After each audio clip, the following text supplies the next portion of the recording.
Welcome back to Felicity Was Here. I'm Heather. I'm Melissa. And I'm Dr. Joe. And today we are discussing Felicity Season 1, Episode 12, Friends. Hey, ladies, how's it going? Hi. Great. Joe, what's so great? How's things? I was just pretending. I just woke up. I'm a little sleepy. I thought if I said great, then I'd feel more awake. You gotta fake it till you make it, right? That's right. Well, it's funny. I'm in Illinois right now, and Melissa and I just hung out today. We saw each other for a little coffee, little co-host reunion. Oh my gosh. So lovely. Did you have like a little cardboard cutout of me and like have You were there in Oh. spirit for sure. Yeah, we did talk Yeah. about you. All good things. Mm-hmm. All great. good things. All good things. Oh yeah, totally. Of course. I wouldn't suspect anything else. No, but we tried not to talk too much about Felicity, but we did agree that this episode kind of felt a little mid. It was like, Oh, okay.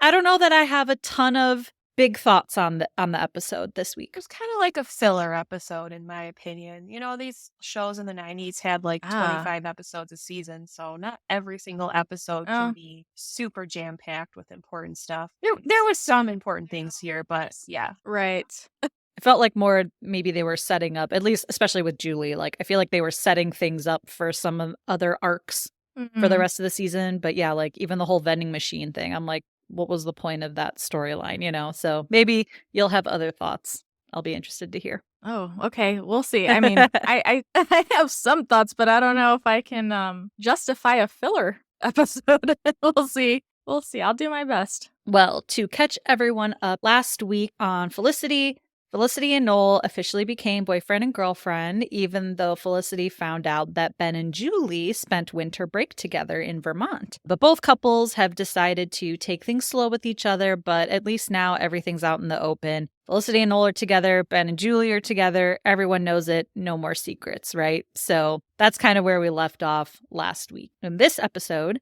Felicity sees Blair kissing someone in the library who is not Elena. And Julie receives the identity of her birth mom and grapples with how to meet her. Meanwhile, Noel pretends to be Sensa's boyfriend in order to get some new vending machines for the dorms. So jumping right in, first scene, we see Felicity back in the stacks. This time she's just looking for a book. She's not making out with Noel. But as she's searching for her books throughout the aisles, she ends up having to ask another student, you know, is this actually where I can find books? Like, how do I find this book? It's very confusing. But he is apparently very smart and has some sort of photographic memory because he can remember all the faces for the end of time, everything they're wearing. And he's like, I don't have time for you right now, miss. Lavender sweater, army pants, big hair. And Felicity's like, okay, sorry, I bothered you. I don't know what you're talking about. And then she's like, wait a minute, you remember me? Because he then says, oh, yeah, you in sideburns, jeans, olive shirt, gold ring. She's like, oh, Noel? And I like that he called out the gold ring. And that, I like how that was the giveaway. She's like, oh, you mean Noel, the gold ring. That gold ring. Yes. And so she realizes, oh, you saw Noel and I making out during finals. He's like, yeah, I was trying to study. People keep taking my space and I can't study unless I'm in my space. And he said, yeah, even right now, that was my space. And he points over to his cubicle.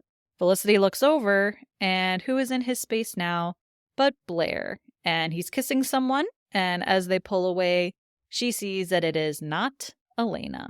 So, yikes. Awful. So then we get Felicity telling Sally that in college, people's lives are always happening all around you. You know what they're eating, how they're sleeping, and you see who they're kissing. And you're thrown in the middle, whether you like it or not.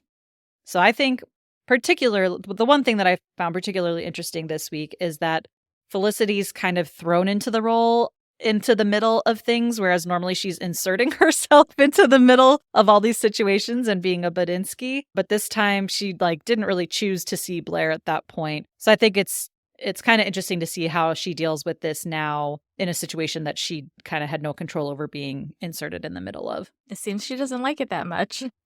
She seems really uncomfortable. I thought she would have jumped at this opportunity, being the Badinsky that she is. She's like, oh, now free you don't permission. like being in the middle. Yeah. It's because she's learning. She's growing. Exactly. She doesn't want to repeat her mistake. Then we see Felicity at work at Dean and DeLuca, and Noel is visiting, getting a coffee. And she, of course, wants his advice. And she says, okay, let's say, hypothetically, what if one of your friends saw me kissing another guy? And of course, that sets Noel off in a tizzy. He's like, wait, what guy? Who are you kissing? And she's like, no, hypothetically. And would you want him to tell you about it? And he's like, which friend? Which guy? Like, he's thinking this is happening. She's like, no, let's say hypothetically, a hypothetical friend saw me kissing some hypothetical guy, right? Would you want him to tell you? And Noel says no. So then Felicity tells Noel that she saw Blair kissing some girl in the stacks and that it was not an accidental on the lips kiss that was supposed to be on the cheek, which Noel says happened to him and his mom once, and it was very weird. And so then Felicity says, I think I would want to know. And Noel says, trust me, you wouldn't. So it's very interesting. Yeah. What do you think about that? Do we want to know or not know? What do you think? I mean, I hate to say it depends.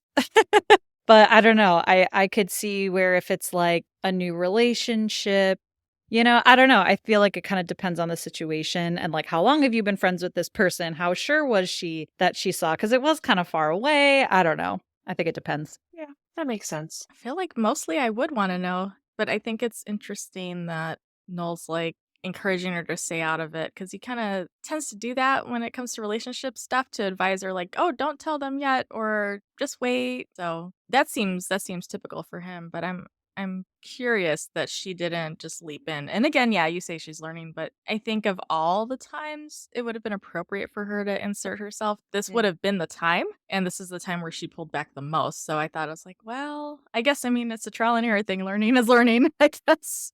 Yeah. I do wonder if maybe something like this has happened to Noel in the past, like maybe he's been cheated on in the past because we have seen him have such like hard trust issues and jealousy. He was just so quick to say like, yeah, no, I wouldn't want to know. Like, trust me, you wouldn't want to know. And it's like, well, why do you, he just seemed like he was very sure of his answer there. So I wonder if this has happened to him in the past. Or if he's just really insecure Yeah. about her in general, because he seems to be on the edge all the time with their relationship.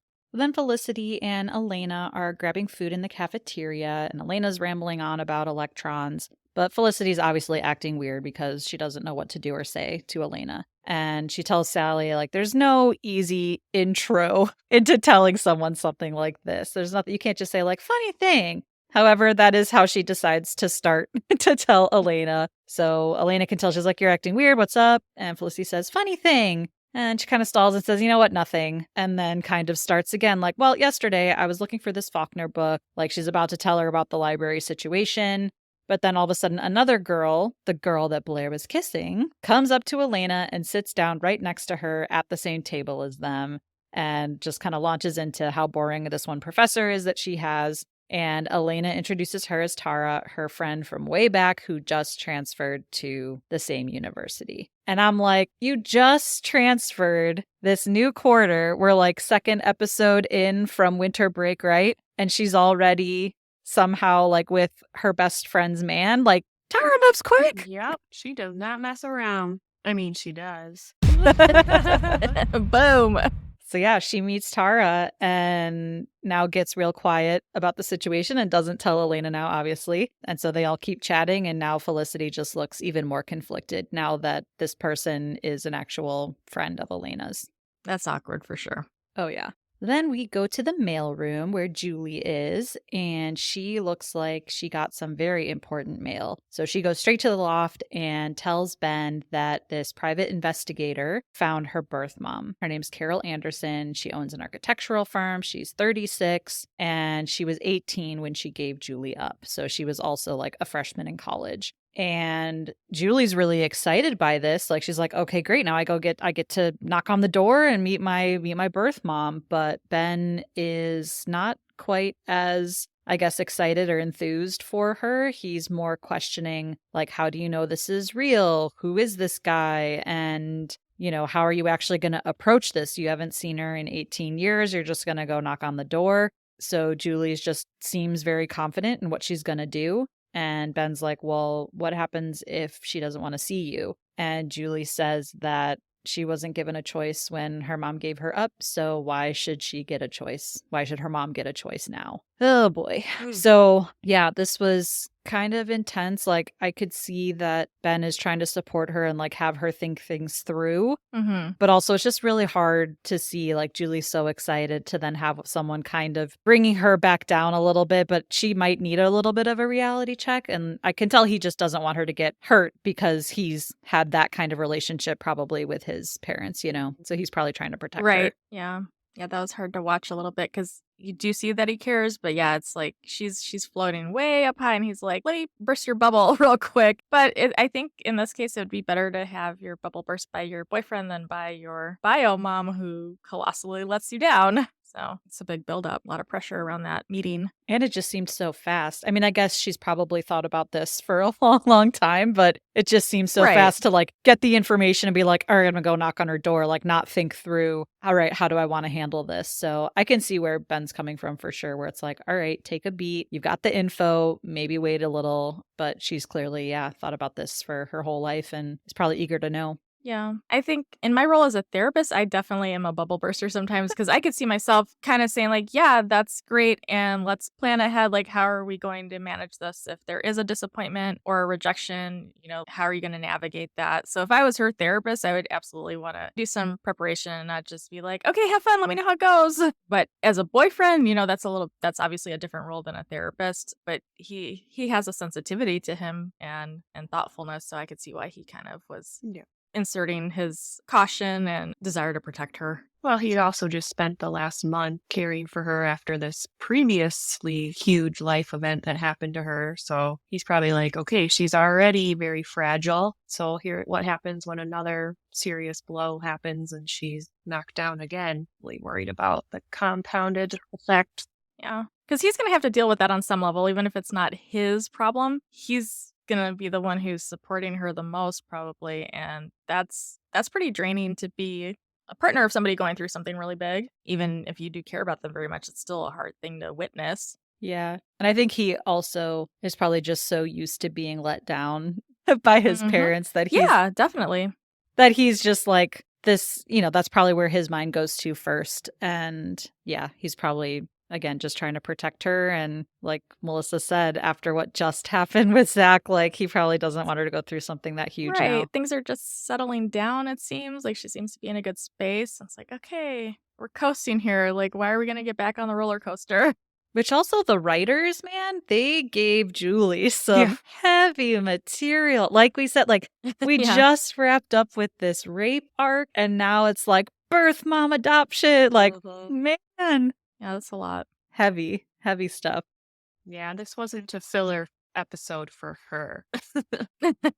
So then we do get a little bit of comic relief here with Noel's storyline, and we go back to the dorm. Richard's back again. This time he's beating up some of the vending machines, and Noel comes out of his room to see what all the commotion is. Richard tells him that the vending machines are basically crap. They ate his money and his almond joy, I think. And Noel says, well, these are new vending machines. Is like, I think the term is refurbished.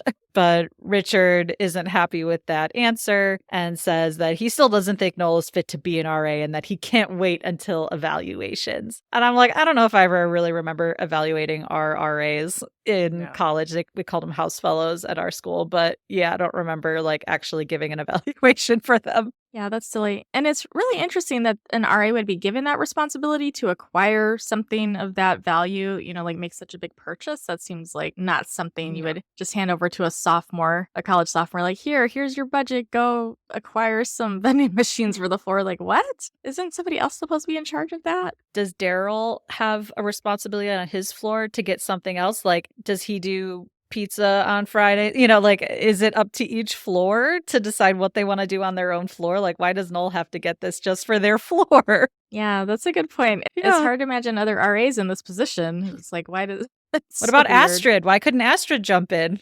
Yeah, those peeps are gone. We never hear from them again. They're gone. No. Daryl, gone. Astrid, gone. But someone who is back is Sansa. So if y'all remember the Hot Objects episode with the party, she helped get all of that chocolate and caviar and like probably cured salmon for the first college party. And so she overheard Richard's rant and tells Noel that she can take care of it. Apparently, Yuri can get anything on the planet that they need. And so Noel says, he's like, look, I tried that last time, but a kid almost died of Estonian chocolate poisoning. And Sansa's like, look, I can get you a cut of the profits too. And Noel's like, is that legal?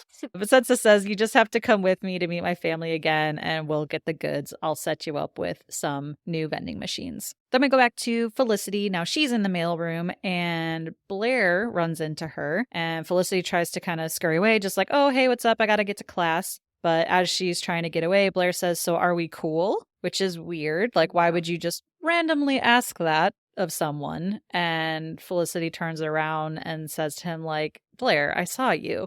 I saw you kissing Tara. And she's like, maybe that's why you're asking me if we're cool. And Blair's like, wait, for real? Like, I wasn't even in the library the other day. And he's basically gaslighting her. Like, I wasn't there. It's like, oh, you just, you saw the back of some guy's head and you assume it just has to be me, right? And so he's like, whatever, and just kind of storms off. And so Felicity's like, okay, now what? She also looks maybe like he put enough doubt in her head that, like, you just saw the back of someone's head. You don't know who you saw. And so now she almost looks even more conflicted, like maybe it wasn't him that I saw. I don't know. Well, yeah, he didn't just say some guy's head, he said some brother's head. So he did include the race in there. And I think that's even more like she knows she's like some privileged white girl. And who is she to be accusing Blair, this up to now stand-up guy, who's her good friend's boyfriend's like, so I think that added an extra layer of doubt. She doesn't want to be that girl who accuses the black man, that is another sensitivity. Like all black people look the same or something. Yeah. And there is a lot of racial tension stuff going on in that. I mean, not that it's not going on anymore, but especially back then, there were a lot of big issues, big publicized court cases that had to do with race relations. So I could see him sprinkling that extra bit of doubt in there to make sure she backs off. But he's an expert level gaslighter. Yeah, looks like it might have worked. Yeah, she does back up. But I want to back up, speaking of the 90s and different styles, I want to admire Sansa's zigzag hairstyle real quick. We didn't mention that when we were talking about Sansa's reappearance on the show. She had a nice zigzag hair part. Not a side part, not a middle part, a zigzag part. Did you all ever do your hair? Wasn't there a special tool you could use where you would like run it through and then it would make it all zigzaggy like that? Yeah, I believe there were. I never invested in one myself. I just used my finger. Yeah, just good old fashioned hand squiggle. I feel like I just saw a TikTok about that. Like somebody used a fork on their hair and it was like amazingly perfect zigzag part. I should track that down and post it and put it in our story or something. It's like the dingle hopper from Little Mermaid. She uses the fork. Yeah, exactly. There you go. Yeah, I did like Sansa's braids. There was at one point she had like little skinny braids throughout her hair, not just in the front. Those were cute. Some accents, some braid accents. It's a little braided accent. Mm-hmm. Lots of hairstyle stuff going on in this episode. Some other hairstyle stuff that's much later that I was really amused by. Oh, yes. Very soon here. So then Felicity is walking with Noel as he's getting his coat on to go meet with Sansa's family. And he tells her that he's glad she didn't say anything. Like, she must be really glad now that she didn't say anything to Elena, knowing that Tara is her friend. So Felicity says it's crazy because if she hadn't seen Blair in the library, that her and Tara probably would have become friends because they're friends, she's friends with Elena. And so they would all have become friends. So then Sansa's in the elevator as the elevator doors open for Noel, and she tells Felicity that she can make a lot of money selling her hair. And Felicity's like, thanks, I'll keep that in mind, which I don't know. Would you guys buy her hair? I mean, I like to get wigs, but no. If it was dyed a fun color, then maybe, but not just. She's got pretty hair, but not my style. I feel like these days people donate it. Yeah. My face shape just wouldn't work with that kind of hair, I don't think. I've got enough curly hair. I don't need Felicity's. But yeah, I feel like people donate enough hair these days where I don't know that you could really make a lot of money from selling cut hair. Like, I feel like people just donate it to, like, what's it called? Locks of Love or Locks for Love. Yeah. Yeah. So then we go back to the loft, and Julie is figuring out how to get to Carol's. So she's set in her mind she's going to go just knock on her door and introduce herself. And so Ben's like, I guess good luck. He just doesn't really know what to say. He's like, good luck. And she just says, like, yeah, I mean, it's going to be like meeting an aunt that I've never met before. And then she catches a glimpse of her butterfly clips in her hair in the reflection of the toaster. She's like, oh my God, my hair is crap. I look like I'm 12 years old. Yeah. So another classic 90s look. She wasn't exactly wrong. She was not wrong. No, she was not. No. But I like that he's like, no, put the thingies back. Yeah. That's so sweet. It's like, no, you look great. Put the little thingies back. Yeah. And I like that. I mean, she was talking about like, oh, this train and that train and this bus and walking this many blocks. And he just whips out some cash and is like, here, just take a cab. It'll be easier. So even though he has his reservations about the whole thing, he's still being very supportive and saying like, make it easier for you. If you're going to do this, like, do it right. Like, take a cab. Like, don't go through all this other nonsense over it. So he's doing his best to be supportive, even if he's very cautious. So yeah, she's putting the thingies back in her hair. He jokes that that's how Sean gets ready in the morning. Looking at because he's holding up the toaster for her to put the thingies back in her hair, the butterfly clips. And she's like, you're joking. He's like, yeah I am. That's cute. But then Julie asks Ben if he would go with her, and he, of course, will. So, agreed. I like that no matter what, he's still supporting her. Like, he made his case for why you should maybe take a step back, but she's setting what she wants to do, and he's going to go with her and pay for the cab and do whatever it takes. So, I do appreciate that. Then back at the dorm, we see Blair and Elena together, and Felicity's kind of watching them, observing them from afar. And Blair gives Elena another gift, so she's opening it up. She thanks him, and they are all kind of cute and kissy together. Is that when he gave her the peanut M&Ms? Was it that gift, or did he give her a couple gifts this episode? I didn't notice. It looked like a bag of peanut M&Ms. I think there's only one gift. Besides the ticket. So that must have been M&M. I didn't notice that. That's funny. Yeah, it was like a big yellow bag, and it looked like, I was like, oh, it's for her study system. Oh, that's what I assumed. Cute. Because I watched it over and over again, and then I finally saw it one time. I was like, oh, she needs those for her system. That's so cute. That was very thoughtful. So it's interesting, that he can pick up on different things like this and give her some pretty thoughtful, it's like a simple thing, candy, but for her, she would use that probably for schoolwork and not just to enjoy it because it's chocolate. Yeah. And then he does kind of look up and sees Felicity watching them and just kind of gives her a weird stare. Yeah. So Felicity ducks out. But when I saw him giving her, I guess it's the peanut M&Ms, I started to think he's, given Elena a lot of gifts. But even last week when he gave her the headband, when he plopped it down in front of her, she was like, okay, what do you have to tell me? And he said, what? Nothing. It's just because you're cute, or like, okay, what is it? Like, what do you need to tell me? And she's like, what are you talking about? Like, well, whatever you're afraid to tell me, and that's why you're giving me a gift. So now I'm thinking, I'm like, wait, was he already seeing someone else last week then too? And like, these are his gifts to like, because he feels bad or something, like, like out of guilt. Oh, you bring home flowers, like, oh, are you cheating on me type of thing? Like, so I started to wonder, I'm like, has he been, I don't know, seeing other people besides Tara? Was he just already making out with Tara before? All of a sudden I was like, wait, this is multiple gifts now. And it got me thinking, like, how long has this been going on now? That is a very interesting observation. But I would add to that he had given her a record player and a record, like, way before they went officially dating. Yeah. Like, he was, like, courting her, and, like, I was like, oh, maybe that's his love language. That's just what he does. And maybe, it could be. maybe part of him doing that is because he is kind of a player. I don't know. Maybe it's a little bit of both, but I thought that was an interesting observation, and that she is more inclined to kind of be suspicious.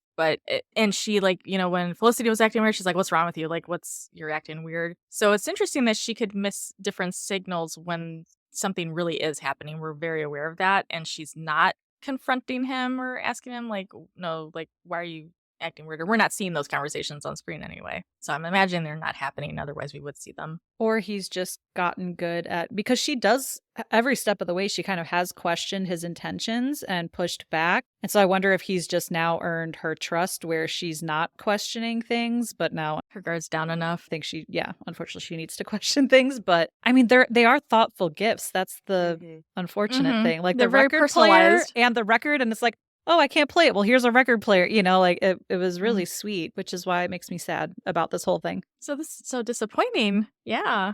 It's so interesting because he was the one that really pursued her so much in the beginning. He wanted to meet her for Chinese food and he wanted to date her. And she was the one who was like, this is just a one night stand, blah, blah, blah. So he helped her stay at school. Yeah. With the scholarship. So I don't know. Weird. That's why I'm like, wait, was he, like with other girls too, and it wasn't Tara until now? I don't know. Because it was another gift, I was like, wait, is this a thing now? No, that's a good question. That's a good thing to wonder. But it could be his love language. Yeah. You're right. Then we see that Noel and Sansa are arriving together at her family's warehouse. And before they go in, Sansa tells Noel that she's the only girl in her family and they all worry about her being at school by herself. And so she told them all that Noel is her boyfriend to get them off her back and so that they don't worry about her as much. And Noel's like, wait a minute, but I have a girlfriend. Like, what about my dignity? And she says, you'll get it back in like an hour. So they go inside, and Sansa's dad comes up to them, calls him Noel. Well, all of them call him Noel, which I think is really funny. And is so excited to meet Noel because Sansa told them this grand story about Noel saving her from a fire. Yet again, we get another fire reference with Noel. I don't know what's going on. So yeah, he's really grateful to meet Noel. And then her brothers / maybe also some cousins have Noel sit down, and they immediately want to arm wrestle with him, which he loses repeatedly. And Noel's like, thanks, that was fun. So yeah, he's all of a sudden an awkward position, doing very like masculine arm wrestling and having all of these grand stories told about him. And he's like, Sansa, help, get me out of here. So it's a little bit of comic relief in this episode. Then we go back to Julie and Ben, and they arrive outside of her birth mom's house. And she basically starts to get cold feet. She's like, oh my God, she's an architect. She owns this whole firm. She's a hotshot. She's probably at work. This is so stupid. Why am I here in the middle of the day? And Ben kind of knows what's going on and calls her out immediately, like, look, it's normal to be scared about this type of thing. And Julie tells him that people on Ricky Lake, when they're, meeting people for the first time, like they just burst into tears. And she says she doesn't want to do that, which is a great 90s reference. Ricky Lake. Kids, look it up. I was like, I'm thinking about, if anybody's watching that, like, I'm sure most of our viewers will recall Ricky Lake, and there aren't a whole bunch of young people watching or listening to this, but I was just like, who would know who Ricky Lake is now? If you say that name, Ricky Lake, is that going to mean anything? Like, they're going to think it's a body of water in some place they don't recognize, like Ricky Lake. Like, oh, where is that? 1998. You know what I remember Ricky Lake for more than her talk show was a movie she starred in with Brendan Fraser called Mrs. Winterbourne. It's an amazing movie. Yep. I love that movie. The best movie. Oh my God. Brendan Fraser was so hot in that movie. That was possibly his hottest role, probably aside from The Mummy, but yeah, he looked good in that movie. Have you seen With Honors? Oh man, that's a good one. That was intense. Mm-hmm. He's hot in that one.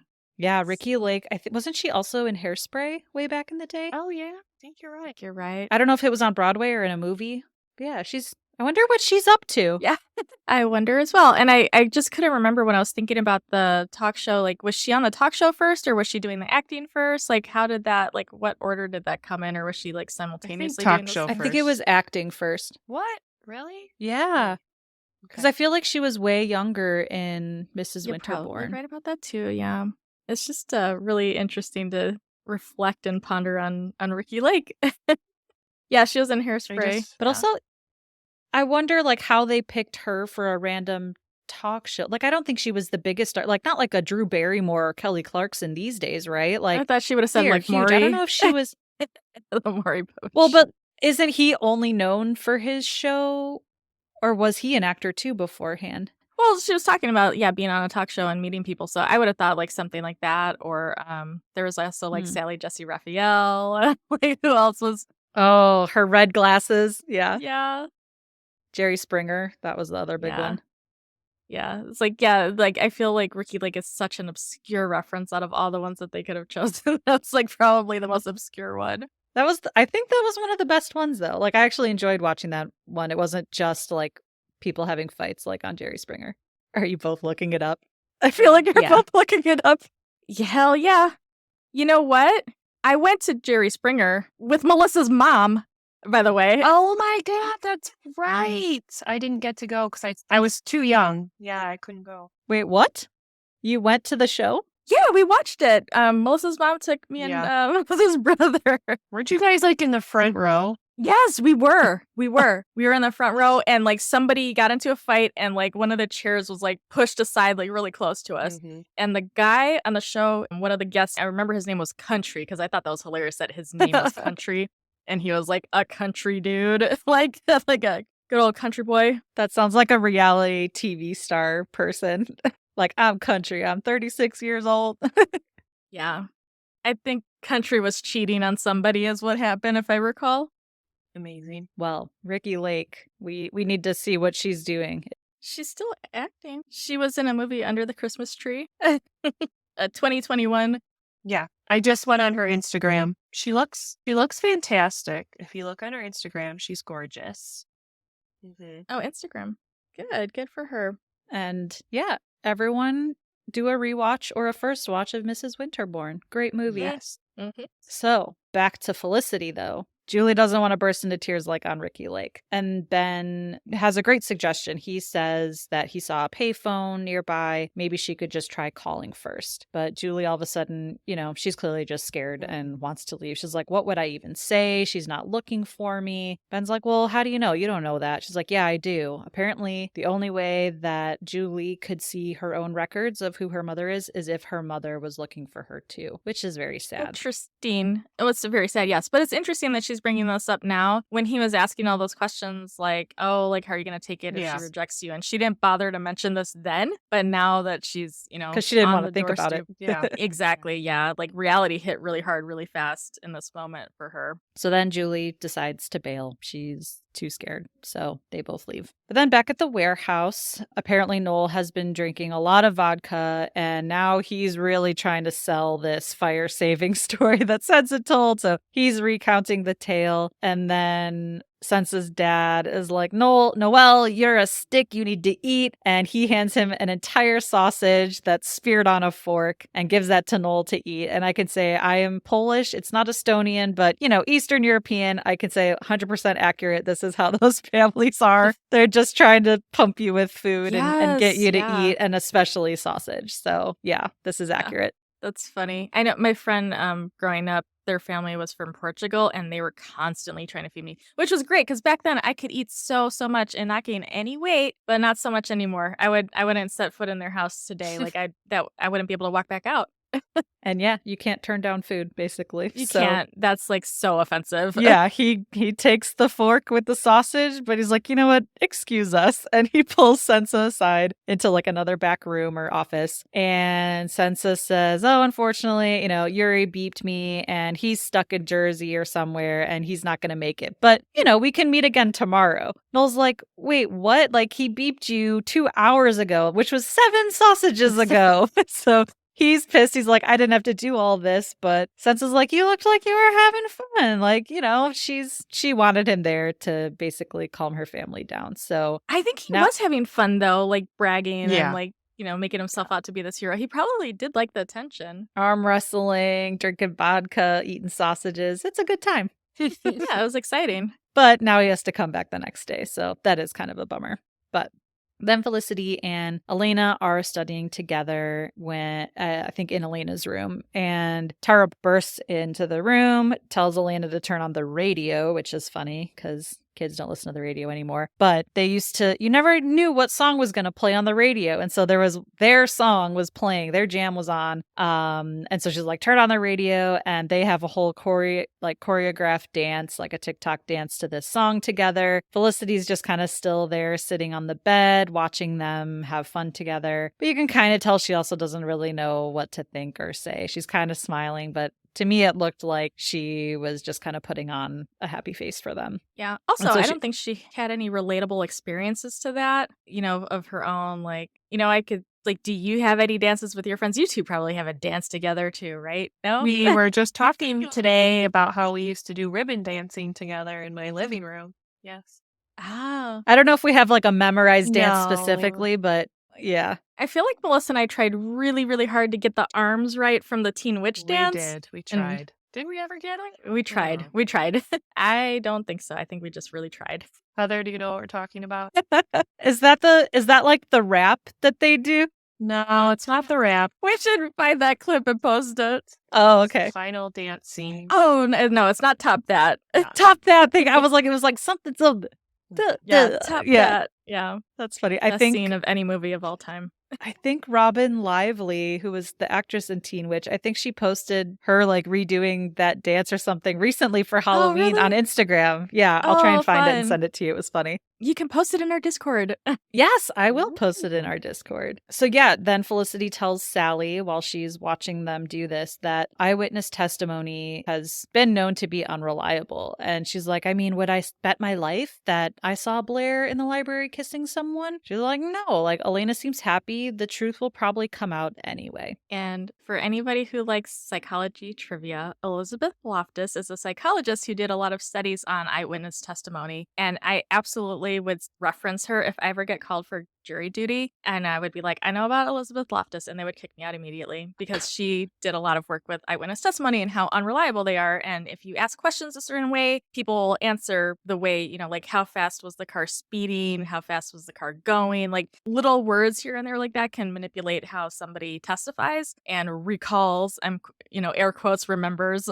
So yeah, she specifically did a lot of work with that. So I thought that was cool. I know that they didn't mention her, but I knew what she was talking about. I know what's up. I read a lot of like mystery thriller books, and they always talk about how like, yeah, eyewitness testimony can be very easily manipulated. And super also flimsy. If you talk to other people who were around at the time, like you can influence each other's memories too. So it's interesting. I also think in this scene, if I put myself in that situation, I might also be a little jealous of like, this is my new friend, Elena. I think we're really close. But again, kind of like when Hannah came to town for Noel and she knows these things about Noel that she doesn't. Now here's Tara like, oh, are they going to be closer? And I'm going to get pushed out because they squeezed out. Yeah, because like they already have all this history together. So I think there's an interesting tension here between like your friends from home and high school and newer college friends too, that I think it's also an interesting dynamic. Like I could see where Felicity might not want to tell Elena about this because it's like, well, is she just going to say you're just jealous of my friendship with her? So I could definitely see that maybe being part of her hesitation to come forward with what she saw. Yeah. Jealousy and confusion because she hasn't had that kind of friendship with somebody else and she doesn't have a history with anybody else. So she doesn't have any frame of reference to kind of know what's normal or not normal. And yeah, I think it's just she's probably kind of confused and curious about how friendships play out and what they look like over time. And yeah, she's probably like, oh, I thought Elena and I were really close, but maybe now we're not as close as I thought we were after seeing how they're interacting, right? So, which is kind of confusing to me because I don't think they're very, very close either as a viewer. I really don't. And I don't think that their friendship was ever built up in the course of the series. Like, yeah, they're better friends by the end of the series than they are at the beginning of the series. But this is the hill I will die on. I don't think Elena was featured nearly enough and the friendships were built up nearly enough. 100%. I think that was such a huge missed opportunity. Well, this is kind of their first hurdle as friends too. Like Felicity's been with Julie through a lot of like there was the her and Ben stuff in the beginning. They had conflict and moved through it. Then there was the Zach stuff that she tried to help her with. And I think Julie's been there for her for the Noel stuff too. And like Elena, like you said, just hasn't been in it as much. And so this is kind of the first time that they've had some sort of conflict to deal with together and, come out the other end. Because So, yeah. most of Felicity's focus has been on either her relationship with Ben or her relationship with Noel, whether it's their friendship or relationship. Like she's been more gravitating towards the men of the show than building up her female friendships. Up to this point anyway.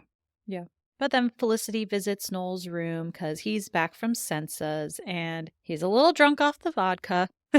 But he tells her, he fesses up that he had to pretend to be Sensa's boyfriend. And unfortunately, he's going to have to go back and do it all again tomorrow. He's like, but don't be jealous.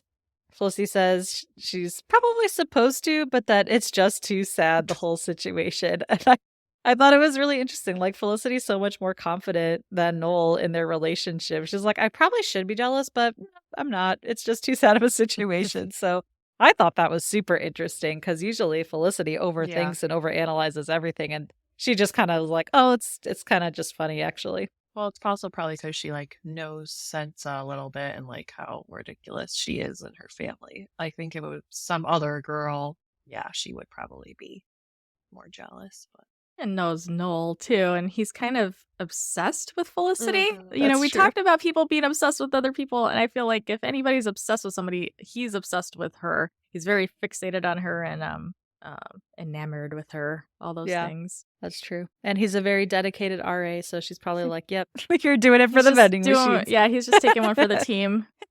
But then Elena walks up to Felicity, interrupts them, and says, can we talk? Felicity, of course, agrees. Dun, and dun, dun. yeah, so she's following Elena to Elena's room, and she tells Sally that the only time she felt like this was going to the principal's office after some kid called her fellatio porter and she put a bunch of salt in his drink or something. And so she feels like she's going to the principal's office now. But can I just say, I didn't know that Felicity was such a hard name to pronounce, that we've got patisserie, now we've got fellatio porter. Yeah. Like, it's just, I didn't know Felicity was so hard to say. I feel like that kid who called her fellatio porter was patisserie porter dude's kid.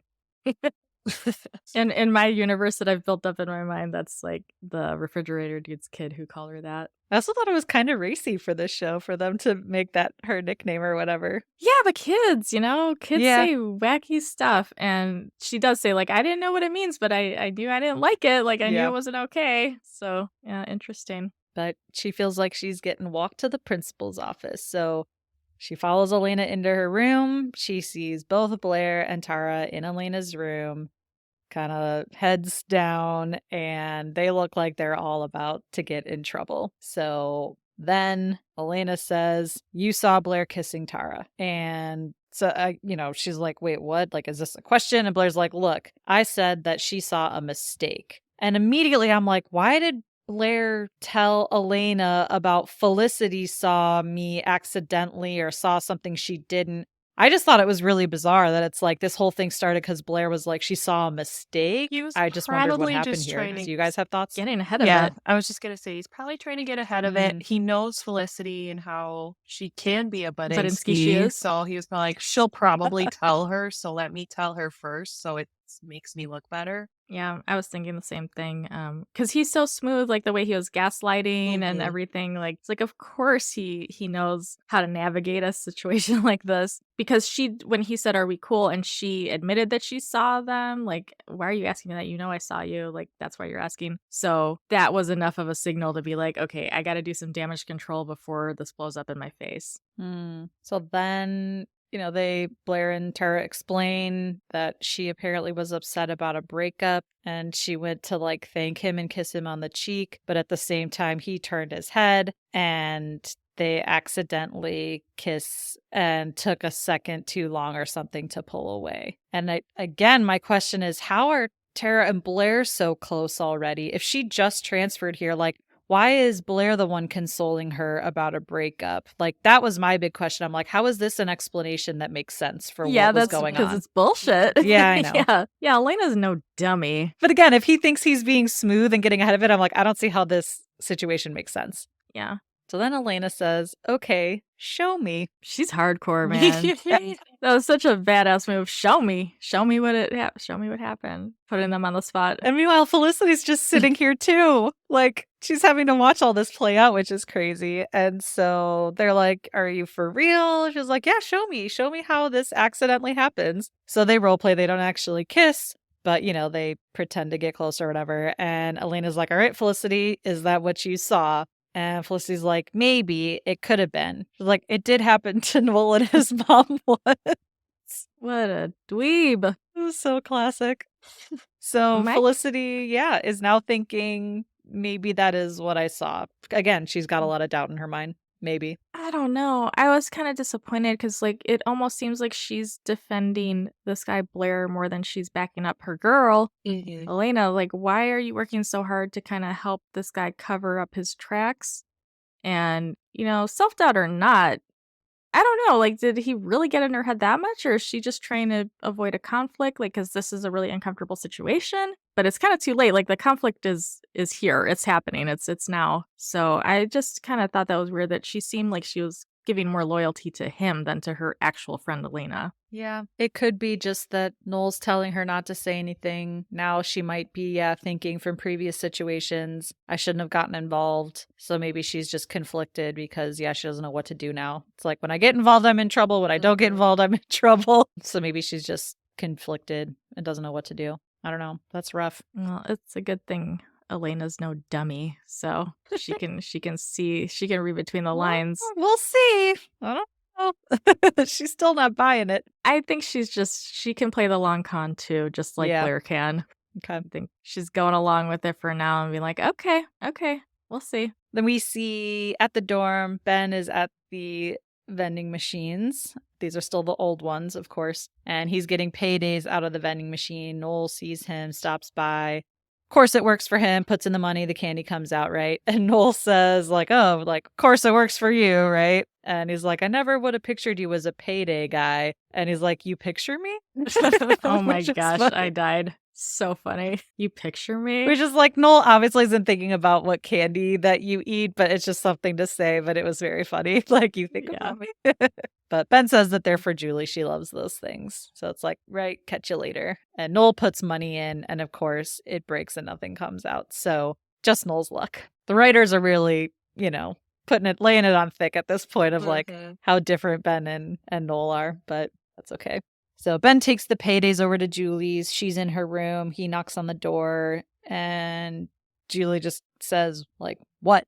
Like, it was very short. So clearly she's in her head and stressed out. So he comes in, gives her the payday, and she like quickly hides whatever papers that she was looking at. And Ben sits down with her and says that he knows how hard all of this might be, but he thinks that she should just like take some time off from doing anything. He's like, "Well, maybe just write her a letter first." And Julie says, "Yeah, well, actually, she was already trying to." And she rips out the papers that she just hid. And basically, she got 3 words like, "Dear Carol, I." Like, that was the progress that she made on the letter. So she's already trying. And then was basically like, "You know what? This isn't your problem, though. Like, don't tell me to wait. Don't tell me to do this. Like, this is my problem, not yours." And Ben's just worried about her. Like, he cares about her and what happens to her. And he's like, "What if Carol rejects you? Like, how are you going to be able to handle that?" And Julie tells Ben, she's like, "Look, I don't know how I would have gotten through everything that happened with Zach without you. You were incredible, but this is different." And so he's like, "Okay," and leaves, which is rough. So this is kind of a big hiccup for them. I think she's definitely stressed out. Like, he is just trying to help, but she clearly just doesn't want his advice at that point. Mhm. And I think he made the right move by just saying like, "Okay," and giving her that Mhm. space so she could do the processing on her own or with her therapist if she brings that up with them, with the therapist. But I like that he had the sense not to keep pushing it. He said what he needed to say, and then, there's no sense in kind of arguing with that emotional reasoning that she's got going on right now. And he's probably seen this before. He's probably tried to reason with his mother, with her relationship with his dad, and I'm sure he's got a lot of history of trying really hard to prevent intense emotional reactions, so he's an expert at that, at witnessing blowups and hurt and pain and all that. So I'm sure it's really hard for him to resist inserting himself even more into the situation and just pulling back. But I think he's grown too from his experiences and having some distance from home where he can be like, okay, like I really don't have control over this. Like things are going to happen how they're going to happen. It's not my fault. It's not my responsibility. Like you do you, I'll do me. Like I'll be there, for her whatever happens at the end of it, but I can't force the situation any further than it is right now. It is a good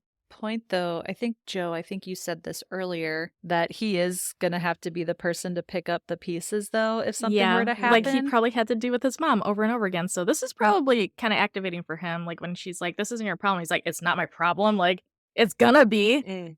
It's gonna be." Yeah. Like, yeah, I was there for you with Zach. Like, I'll probably have to be there for you if this all goes down poorly. Yeah, Yeah. that's a big load to dump on somebody. Then we go back to the cafeteria where Elena is studying again, of course, and Blair comes up to her with another gift. This time it is tickets to a jazz club, which again is very Elena and a thoughtful gift, right? So he's like, look, I feel like at a jazz club, you won't even have to we won't even have to talk to each other. We can just sit there and bob our heads to the music, right? Like, since she's still quote unquote heated about everything. I'm like, don't, like, you give her time. Like, has it even been a day? Like, give her time. Now this feels like a little too much, like love bombing almost. It's like, maybe give her a little bit of space to deal with what just happened, you accidentally kissing. But she didn't really say much. And so he's like, all right, like, basically, how long are you going to be mad at me? Right? Like, how long are you going to punish me for all of this?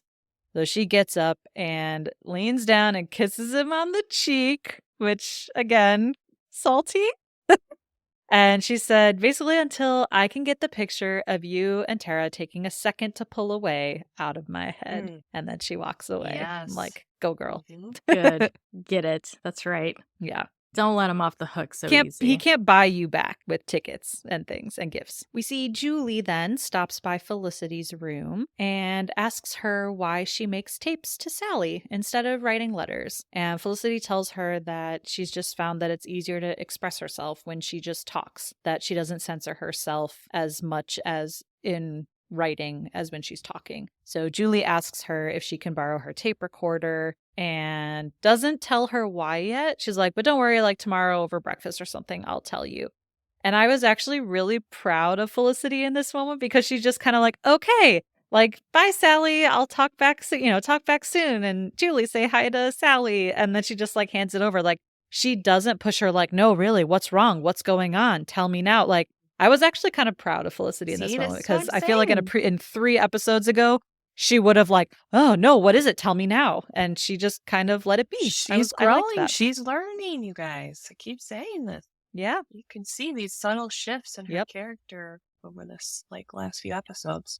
Yeah, it's good writing. It is. It is. Then back with Yuri. Noel and Sensa are with Yuri, and Yuri tells Noel that he's going to give him the 4,000, which is, I guess, the fanciest vending machine that someone could ever have. And so he's like, here's the calculations of the profits and all this stuff and the cost and I don't know, nonsense. He's like, but now we drink. And Noel's like, uh-oh, like now I'm going to have to get drunk on vodka again. But this time, luckily, it's just Pepsi. So they take a Pepsi and Yuri, kind of goes off. And the other brother from the other day who was arm wrestling him comes back up to Noel and says basically that he's figured out Noel isn't really Sensa's boyfriend, but he's actually okay with it because at least she has one good friend. Like, she can tell that Noel's a good guy and a nice guy. And so at least Sensa's got one good friend in New York while they're all worried about her. So I thought that was really sweet. And then the brother wants to arm wrestle Noel again, but this time he's going to let Noel win because it looks good. So that was a cute ending with Sensa's family. Then we go back to Julie's room and she's got Felicity's tape recorder and starts recording a tape to Carol. We get Dear Carol. She starts explaining her name, where she was born, how old she is, and that she believes that she is Carol's daughter. She tells her she's had a great life so far. She loves her parents. They're great. She's in college. She's going to major in music. She has great friends. But there's always been something missing. She says that she tells people that it's a hole, but she said it's more like a question that never goes away. And this shot was beautifully shot. Like, she's in front of these, what are those, Venetian blinds or something, and they're just kind of tilted. There's this gorgeous golden hour light coming in. It was a beautiful shot, and I also think Amy Jo Johnson was just very vulnerable, and it was a beautiful scene. And she tells Carol that she'd like to meet her, even if just once, to see herself reflected in someone else, which I thought was really, really cute. And I think that is, a lot of maybe what the other characters want to, Ben and Noel and everyone. Like, they just want to see themselves reflected in their parents, or they want their parents to be proud of them. So I thought that was a very human, relatable moment for Julie. Then we go back to the library where Felicity and Elena are studying together. And Elena says, "By the way, I never thanked you for being there for me. Thanks for staying out of it because I probably wouldn't have believed you if you had come to me first about the Blair and Tara stuff," which is interesting. Felicity stayed out of it and Elena's thankful for that. However, that is keeping the conflict going. Again, it's just an interesting mix now of Felicity staying out of it, but now that's not maybe the right move. And Elena was grateful. Yeah, I don't know. It's just an interesting, complex situation here. Yeah, I thought she said she wouldn't have believed Blair if Felicity came to her first, so Oh, uh, did I get that wrong? that's what I thought she said. Like, I wouldn't have believed him if you came to me I first. can't I don't remember know. now. So I think that would make a difference too. Like, it's like, wow, you really handed him the keys here. Like, you really gifted him a get out of jail free card by not saying something sooner. If that was what Elena was communicating to her. I think you're right, Dr. Joe. Because why would she say that? If Felicity had told her first, why would she just automatically not believe her? That doesn't make as much sense. Yeah. Right? Yeah, because I think she automatically would have. Yeah. Well, because now what happens later, now when she tells her the truth, she's like, Yeah. I can't believe what you're saying because this is my friend who helped me when my mom was dying, you know? So to me, it was like, I wouldn't have believed you anyway because I believe them. Like, I have to believe them because otherwise that means that Right.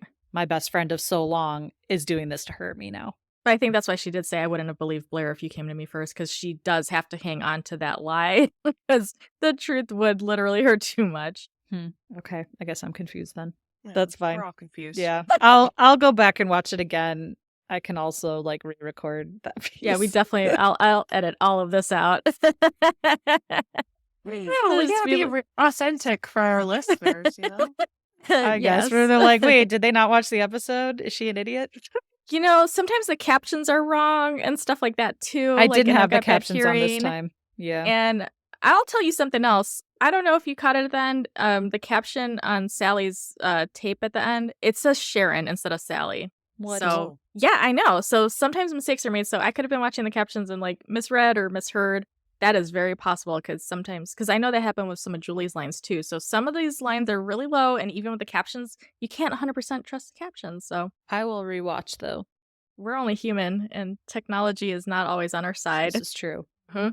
But then Felicity asks, so you forgive Blair? And Elena says yes. But she's going to milk it for a little bit and, you know, make him sweat. And as for Tara, she's like, look, she made a mistake. She apologized, and now we're going to move on. And she says, if you can't trust your friends, who can you trust? And that is going to be my angsty away message of the week.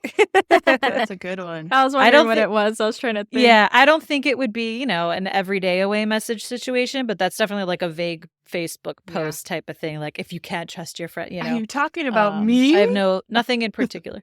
No, I know. Yeah, exactly. It's like, Yeah, wait, which friend? That would provoke lots of replies. Like, what? Who messed you up? What's going on? Super passive aggressive. Yeah, exactly.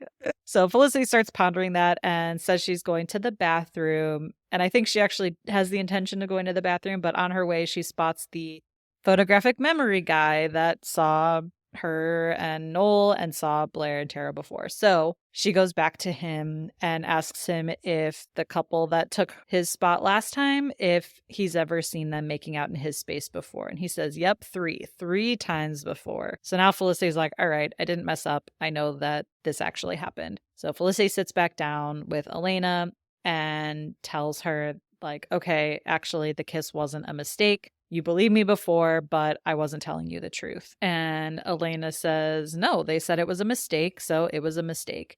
Felicity's like, well, this guy in the stack says that they went up there 3 times. And Elena's like, what guy? She's like, I don't know, some weird guy in the stack. She's like, okay, so some weird guy tells you this thing and you're like, you're just going to believe them. But Felicity says, I mean, remember what you just said about trusting your friends. And Elena says, oh, is that what you're trying to be by telling me this? And how good of friends are we? Have you ever been to my house? Have we laughed so hard that we're rolling on the floor? Were you with me in the hospital when my mom died? Because Tara was. So believing you means that she's lying in my face, and I can't do that. So again, we're getting this tension between friends from home and college friends. Like, what defines really good or close friends? Is it how long you've known someone? Is it what you've been through together? I thought that was just really interesting. And to Joe, to your point, like they've known each other not a super long time, but yeah, I mean, how many huge moments has Felicity been there for Elena for, right? So I can see where Elena would be like, there's no way that this friend would do this to me, like after all we've been through, right? Right. That's kind of throwing things in Felicity's face too a little bit. I get why she was reactive and defensive, but whose house has Felicity been to? I mean, she's not good friends with. She hasn't been good friends with anybody really. You know, in high school, it seemed she made it sound like she was kind of a loner. So she hasn't laughed so hard she cried with anybody. I mean, maybe Noel by this point, but she hasn't been anybody's house. She hasn't like been through some like really, really, really hard things with anybody. You know, like in her history, her own history. So of course she hasn't done it with Elena yet either. So it's kind of like it feels a little unfair for her. But I get the point that Elena's trying to make that it would be really, really hard to turn Elena's back on that long history she's had with Tara. Which is why I wonder if Felicity had come to her originally first before Blair said anything, would she have believed Felicity then either? Because again, it'd be admitting that her close friend from home has been lying to her and doing this behind her back. So Maybe. it's interesting. Because I don't think Blair would have gone up to her. Because I think if she went right away, he wouldn't have had an opportunity to be like, "Are we cool?" and then find out that she knew and she could possibly tell. If she would have just dropped that bomb on Elena right away, and then Elena would have had to confront Blair instead of giving Blair the upper hand to confront her, maybe it would have gone differently. Because he would have been caught off guard and not had like this whole lie planned out, and she could have talked to them separately, and like she could have done a whole interrogation thing, which I'm sure she would do. Like she would have been like, I want to make sure stories match up and not give them an opportunity. And they didn't have like cell phones, so you could like text somebody real quick and be like, okay, she's gonna ask you this, say this. You know, like they would have gotten so busted. You'd have to leave a message on the answering machine. Here's our alibi. Yeah. And hope they got it in time. Yeah. Or that if it was like super premeditated, they would have had to lay that all out way ahead of time before they had their first kiss even. I think Elena could have busted them like really hard if she got that information way ahead of time before Blair could, you know, plant that bug in her ear and be like, "Oh, yeah, like this thing happened on accident, by the way, so I'm just letting you know because I'm being honest and telling you what happened." But then immediately after, we see Elena, Blair, and Tara are hanging out together, and Tara and Blair are kind of flirty, like right in front of Elena. In my opinion, they're a little flirty, and she saw that shit. Yeah. She saw it. She felt it. Yeah, and like Elena kind of gets up. She's like, "Oh, I gotta go meet my chem TA," and Blair's like, "Oh, well, what time am I picking you up for the jazz club?" So she walks away, and Tara kind of gives like a side eye, like, "Oh, she's still not over it, maybe." But I'm like, really, all this happened, and You think y'all? you're that slick? It was cringy. Then we go to Noel's room, and Felicity's kind of hanging on him, and he's trying to study or read, and she's fiddling with his hair or something, and he was like, "Oh, you know, I could program this new vending machine to get you 2 for 1. But, you know, you charge me for coffee, so forget about it." And that was funny. But basically, he was like, "Weren't you supposed to be studying all night?" And Felicity says she was supposed to be studying with Elena, but Elena didn't call. And Felicity said, "But I didn't call her either." And Noel says, like, "You were honest. You can't be mad at yourself for that." And Felicity says that, like, yeah, but she just thought that they were better friends than that. And so again, I'm like, Felicity before would have been calling, knocking on doors, like, "Just let me explain myself. I'm so sorry, blah, blah, blah." And again, she's like, she didn't call Elena either. So she's giving Elena space after her being mad. So Felicity has a whole lot of restraint in this episode, crazily. Also some distraction in the form of Noel. I want to give her credit I mean, where they're credit's just due. they're just together. I mean, it's not like, but it's taking up some more space for her. Like she's got her own thing. She doesn't have to be in everybody else's business because she's got her own business now. Her business is now Noel. Okay, true. Can we take a moment though and just appreciate this scene for the Noel and Felicity awesomeness? Heather, were you not just like so excited and like it was so cute? I am, but I was restraining myself because I'm like, they're after the last 3 episodes, you guys are probably sick of Listen, me being okay. like, "This was so cute." I would like to hear more of that. That I want to hear that she's not obsessed with Ben because I'm still defending her that I don't think she was obsessed with Ben last episode. So she's not obsessed with him this episode. So if you talk them up as a relationship, I would actually love No, that. I really appreciated this moment because I think a lot of times TV shows don't do those like little sweet moments between couples. It's always like either high drama or like, whatever. But this was just like this cute little subtle moment between them where she was like hanging around his neck and he was like touching her and they were just talking and it was just so cute and a little teasing about the vending machine, 2 for 1. It's like, I love this. They're like so comfortable around each other right now. It was a sweet, sweet scene. Comfortable, yes. It was good. I did enjoy it. We rarely get to see those like little tiny moments with couples in TV shows like this, and I liked that. Yeah, because they just seemed like a regular couple doing, Mhm. like, regular couple things, like, they weren't, like, doing, like, some hot and heavy Yeah. makeout thing or, Yeah. like, fighting, like, with intensity, like, they're just spending Mhm. time together, enjoying each other's company. And like again later, we see them like napping together. That's just like a totally like Oh my God, cute, the spooning. It was just like so a cute. cute college couple moment, like napping in each other's dorm rooms. Like I love that. Anyway. Yeah, it was lovely. I really did like it, which is why my fire was reignited and still this is another hill I'm gonna die on, that she was not obsessed with Yeah. Ben as of last episode, because I don't think she could transition Yeah. from being obsessed last episode to this episode being such a Mhm. couple. So I'm still right. That's Mhm. it. My away message is Felicity is not obsessed with Ben. Anymore. As of a couple episodes ago at least. I'm rooting for her. I'm ready for this.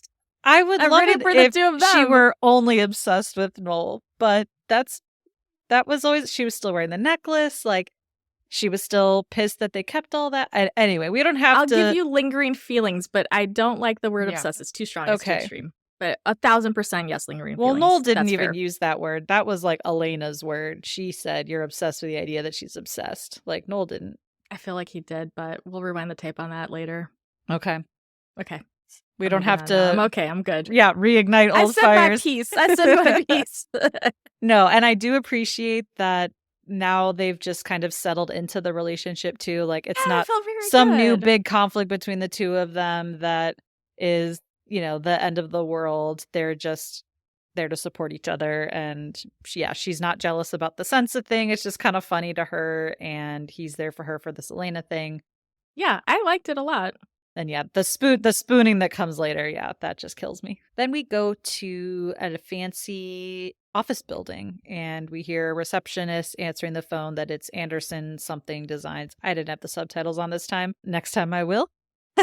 But so we learned that, Julie is now coming into Carol's office and she's got an envelope in her hands. So she asks where Carol's office is, goes upstairs. There's another receptionist up there. And she asks about Carol Anderson, but the receptionist thinks that she's there for the internship. So they're apparently recruiting for a college intern. And then who should walk by at that moment but Carol Anderson, who from her receptionist grabs her messages and Julie sees her, and in absolute perfect casting, it's Jane Kaczmarek from Malcolm in the Middle. Mhm. Wasn't she like most famous for that show? Yeah. But they just look so They much do. alike that it's scary. Yeah, I really liked that. That was really cool. Perfect casting. And so Julie's just kind of stunned in that moment. Carol, of course, doesn't really know who she is, so she just kind of smiles and walks into her office. And the receptionist is like, "So, the internship," and gives Julie an application. But we don't see Julie giving the tape. She's just in that moment kind of stunned, like she now has seen her birth mom. So now we wonder, what is she going to do next? Back at the dorm, we're getting some of that slow dramatic music, and Noel is putting money into the new 4,000 vending machine, but unfortunately the peanut M&Ms don't come out, so he bangs his head. All of that work with Sensa and Sensa's family was for nothing because even the new machines don't work. Nice product placement too. There's a lot of Yeah. M&Ms. M&Ms featured twice. And then we go to Elena's room. She's kind of angsty there, sitting, and she gets up and calls Blair and says she's got work to do. She can't go to the concert. She's got too much studying to go, and we can kind of hear them going back and forth. She's like, no, you should go anyway. Really, it's fine. I'm going to be studying all night. Then we see Julie knocking on the door at the loft, which Ben opens up, and she says sorry to him. And of course, he lets her in. So we see them make up. And then we go to Noel's room, and as we said, Noel and Felicity are spooning in his room, and then there's a knock at the door. We see that it's Elena, and she says, "Look, I know I don't have a right to ask you for much right now, but would you mind coming out with me for a while?" And Felicity says, "Just give me a minute," which is still very nice. Like, yeah, at this point, she doesn't have to, but she still decides that she's going to be there for Elena. So we see them all bundled up outside by some cars parked down the street, and we see that they are outside of the jazz club. People are coming out, looks like post-concert. And we've got a stakeout, people. I almost wish it was a little bit longer and we saw like more of their interaction on this stakeout, or they had candy or something. But that'd probably be a little too Yeah. comedic for the situation. But they're staking out, which I like. But then we see Blair walk out of the club on like the stoop on the stairs, and Elena looks relieved and happy to see that he's alone. But then a few seconds later, Tara comes out, doesn't just walk out like friends. She wraps her arms around Blair from behind. Then they face each other and they kiss in a very non-accident, non-mistake way. So Elena's crushed, and we hear Sally's tape back to Felicity telling her that she cheated on John once, that it was 6 months into their relationship and it was with an ex. She said halfway through, she realized why they broke up in the first place and why she loved John so much. And she said that John probably wouldn't have known, but after 3 months, she just couldn't take the guilt and told him. She said she never thought an affair could do anything except destroy a relationship. But after that moment, she never lied to John ever again, even about the smallest things. And she said sometimes in a relationship, going through hell isn't so bad if you come out stronger. I guess the same is true about friends. And so we see Elena's crying, and we end with Felicity kind of pulling her in to be her shoulder to cry on. And that was the end of the episode. So it was sad, but I really did like seeing their friendship grow. I think a lot of emphasis in our society is put on romantic relationship. Like there's couples therapy, right? We put a big emphasis on marriage, but I think that friendships are also really important and they're also very challenging. And I think it was just a beautiful episode that shows that kind of how to work through conflict with a friend. And like Sally said, like you can still come out stronger as friends even after conflict. And so I just really appreciated that they kind of showed that, because yeah, we just think about growing stronger as couples, but like what about friendship too, right? So I just thought it was a really beautiful end to the episode. Now that you say that, I don't think this episode was so much a filler episode, because it does show. Yay! I knew something was going to bring us around. Well, it's like it does show their friendship, progressing and getting stronger. So that makes sense, because the whole show is about finding your identity in your relationships, not just romantic ones. So that's true. Her friendships were also an important part of her growing up and becoming who she is. Yeah. And I like that this was Elena's approach. This seemed like a very Elena thing to do, because she didn't have to believe her new friend or believe her old friend or believe her boyfriend. She could see it with her own eyes. And I like that she didn't just do the stakeout alone, because she could have been like really fiercely independent about it and just fight on him on her own.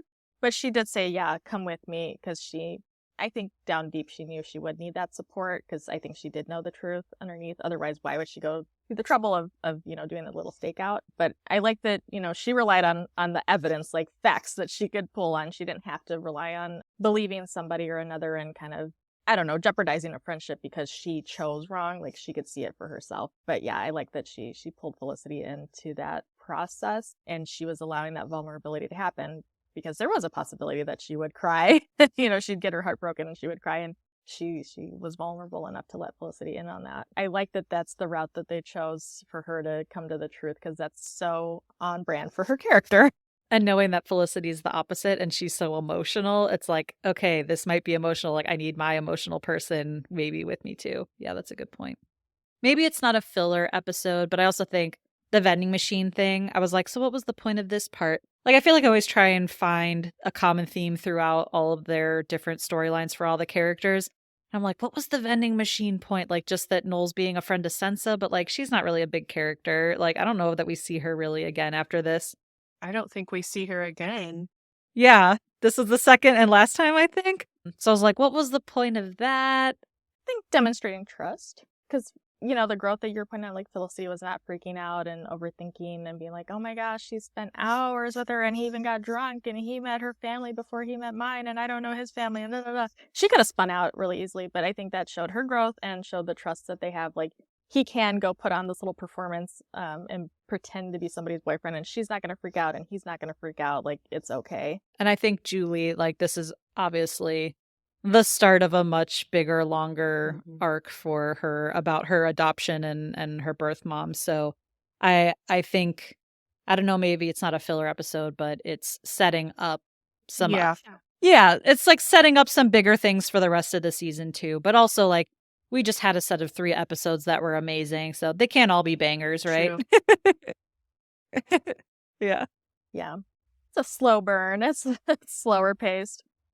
Right. That's what I said at the beginning. It's true. It's because it's not an action, show or something. Like, it's just, some things in life, like she was saying, like, life's happening all around you all the time. And, like, part of life is not always super duper exciting events. It's just like you do your day-to-day thing. And we can get a little peek into what her day-to-day looks like and the other characters' day-to-day looks like. And it was establishing some more closeness with the Ben and Julie relationship too. So not just the story arc with the bio mom, but how they relate to each other and what kind of partnership that they have. Yeah. And still some open questions. We don't know what Julie's going to do next now that she's actually seen Carol in person. And now Elena is probably single again. Just the way she likes it. That works for her. So who knows now what'll be. Yeah, like now we don't know what's in her future. So definitely some more books, chemistry. Yeah. Books and chemistry. She's got her valedictorian speech prepared, I'm sure. But I guess, maybe we did come out of this discussion with a little bit of a different view on the episode and coming in. I guess that's all we can hope to do with our podcast, right? So this episode, our hay counter, we only had 8 hays, which maybe makes sense given that we thought it was a bit of a middle slow burn, as Joe said. But let us know if you agree or disagree. Please feel free to follow us on Instagram, TikTok. Come join our Discord. If you'll look at our link in bio on Instagram, you'll see we started some Discord chatting on Felicity and the 90s. We've got a new Spotify playlist too. So come join the fun. We'd love to meet you and talk further about these episodes and more. So we're looking forward to chatting with you again next week. Bye. Bye. Felicity Was Here is produced, written, and edited by Heather, Melissa, and Dr. Joe. You can find us on Instagram and TikTok at Felicity Was Here Pod. If you're enjoying the pod, please leave us a review and help us spread the word. We appreciate you and would love to hear from Felicity superfans like us. So send us your feedback, ask us your burning questions, or just say hey at felicitywasherepod@gmail.com. We may even read your note in a future episode. Talk to you all next week.